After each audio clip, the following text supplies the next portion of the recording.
tomorrow, the Atlanta judge, Scott McAfee, is expected to rule on whether he will disqualify the prosecutor going after Donald Trump in Georgia. We all know the story, right? Fani Willis had an affair with the special prosecutor that she hired and paid $650,000 of taxpayer money to.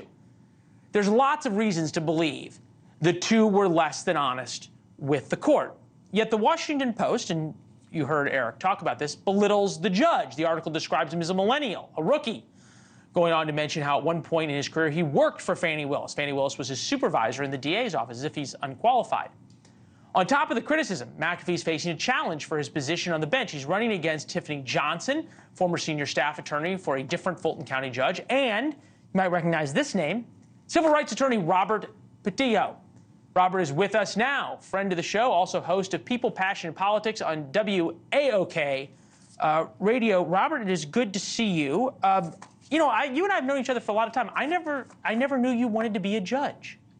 You know, it's interesting because in this particular situation, members of the community, the people who are listeners of mine, people who know me throughout Atlanta started coming to me and asking me to run for this seat, saying that the importance to Atlanta is so crucial at this point in time that it was almost a draft campaign towards this. And it has nothing to do with the Trump case or Fani Willis. We've had far bigger issues in Fulton County long before Trump or Fani Willis, and we'll have big issues in Atlanta and in Fulton County long afterwards. And I think the idea of having people on the bench who are not lifetime prosecutors is why so many voters decided to draft me into this race, and that's why I got in.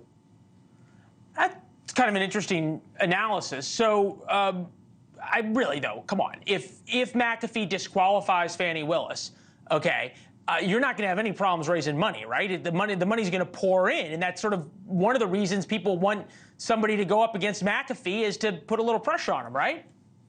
That's a codicil. It's a side note. Think about this right now. 10 people in the Fulton County jail died last year.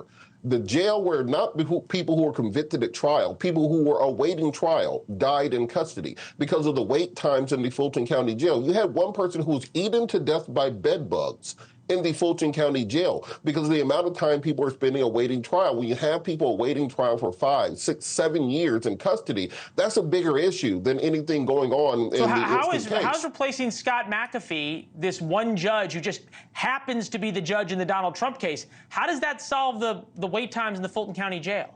It's about setting a precedent, about getting more people who are in the private sector who have defense experience onto the bench and not simply having this conveyor belt between the prosecutor's seat and the judge's seat. Once you have somebody who has experience on both sides of the aisle making these decisions, well, you're not giving as much deference to prosecutors. You're not giving as many continuances, as many further notices. You're getting these cases moved, and you're allowing individuals to actually exercise their constitutional rights to a speedy trial. I think every person who's convicted or who is accused of a case should have their case moved just as fast as Donald Trump. I don't think there should be any favor given because of wealth or because of position. I think we have to enforce the same constitutional rights for every individual. To be fair, Robert, Donald Trump would love this case to drag on for 5 or 6 years.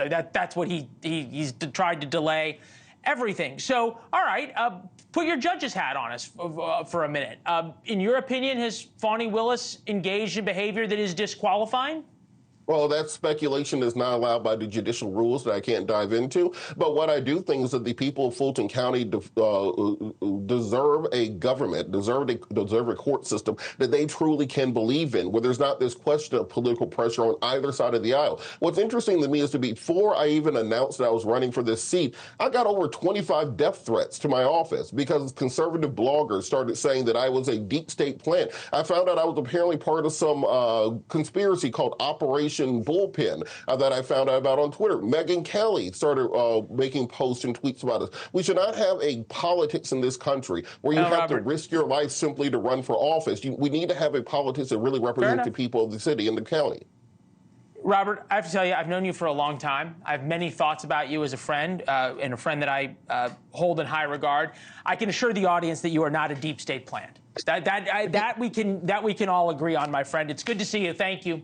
Thanks for watching. Go to joinnn.com to find NewsNation on your television provider. And don't forget to click the red subscribe button below to get more of NewsNation's fact-driven, unbiased coverage.